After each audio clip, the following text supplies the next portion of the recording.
Embora os indicadores da atividade econômica estejam pela 15ª vez ou 16ª, acusando cada vez que sai uma sondagem do Boletim Focus, que é feito com cerca de 100 instituições financeiras pelo Banco Central, essas instituições estão fazendo previsões cada vez mais baixas de crescimento econômico.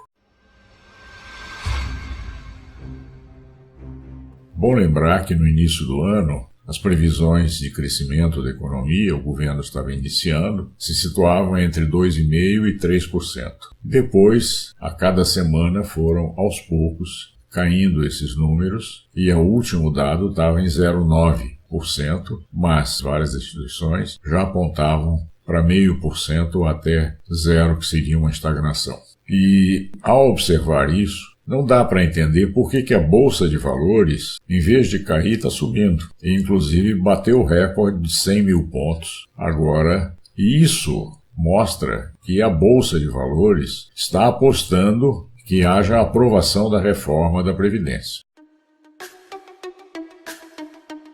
É interessante a gente observar que foi feito já um relatório na Comissão Especial da Reforma e que esse relatório é o que vai ser enviado ao plenário da Câmara para votação final da reforma da Previdência na Câmara, em 2 votações. Depois é que segue para o Senado, passando na Câmara, passando no Senado, está aprovada a reforma da Previdência no formato dado pelo Legislativo, pelo Congresso.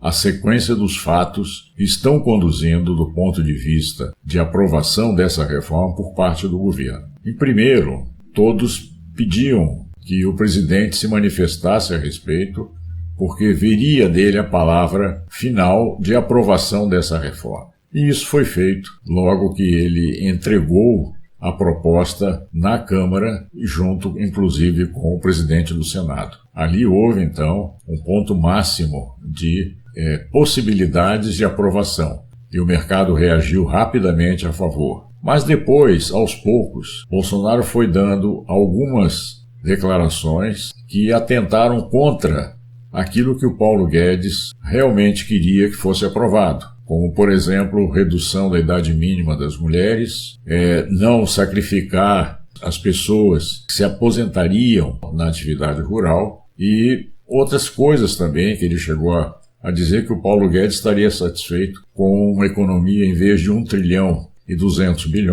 com apenas 800 bilhões de reais. Coisa que o próprio Paulo Guedes depois veio correndo falar que não é essa a posição dele.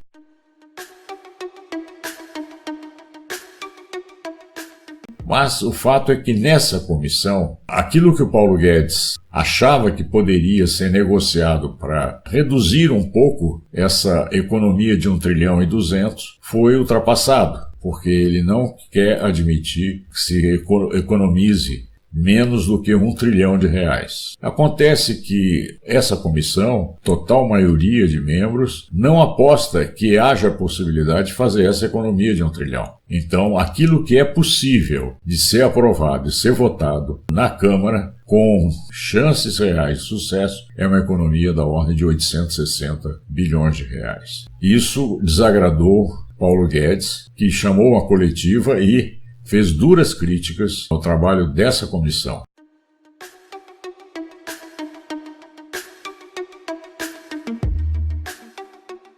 Ora, quando ele fez isso, ele mexeu com todo o pessoal que aprovou, principalmente o Rodrigo Maia, que está conduzindo formalmente, do ponto de vista político, essa reforma. Esse bate-cabeça entre Rodrigo Maia e Paulo Guedes foi uma surpresa que a gente não esperava que pudesse ocorrer, porque ambos estavam afinadíssimos. Então, a Bolsa, mesmo assim, teve uma ligeira queda, mas depois voltou a crescer, porque o mercado aposta que mesmo com os 860 bilhões de economia com a reforma da Previdência, inferior àquilo que o Paulo Guedes quer, isso vai ser um benefício para o país e será entendido como a reforma previdenciária possível de passar no Congresso.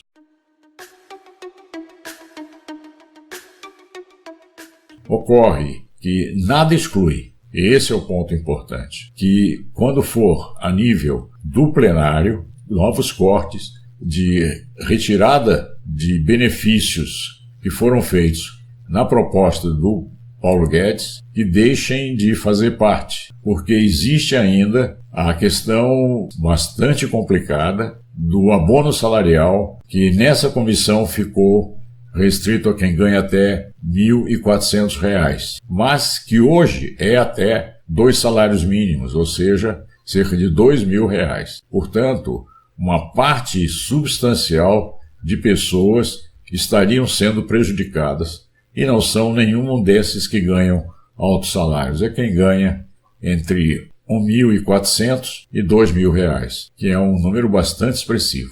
Então, é possível que essa e alguma outra alteração ainda venha a ocorrer. E se isso vier a ocorrer a nível de plenário, então as coisas complicam e aí a Bolsa pode refluir para níveis bem mais baixos, deixando mais escancarado o problema de curto prazo que nós estamos atravessando, que é essa paralisia da economia. Eu digo de curto prazo porque é aquilo que o mercado chama de longo prazo, é a perspectiva para frente nos próximos 3, 4 anos.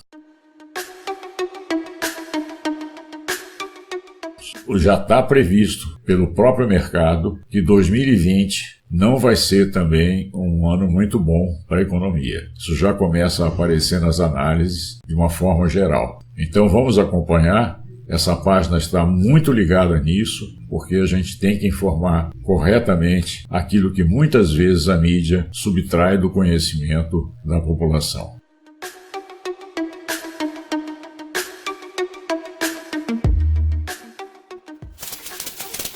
Oi, pessoal. Em primeiro lugar, eu queria agradecer a participação de vocês em comentários, críticas, sugestões importantes que estão ajudando essa página a ser um veículo de discussão de ideias, especialmente ligadas à economia e à política. Em segundo lugar, eu queria pedir a sua presença no Facebook, onde você pode recomendar essa página. Entre no nosso canal no YouTube, Palavra de Amir. Inscreva-se e lembre-se, você tem que acionar o sininho para receber todos os nossos vídeos. Vamos em frente, sigamos juntos.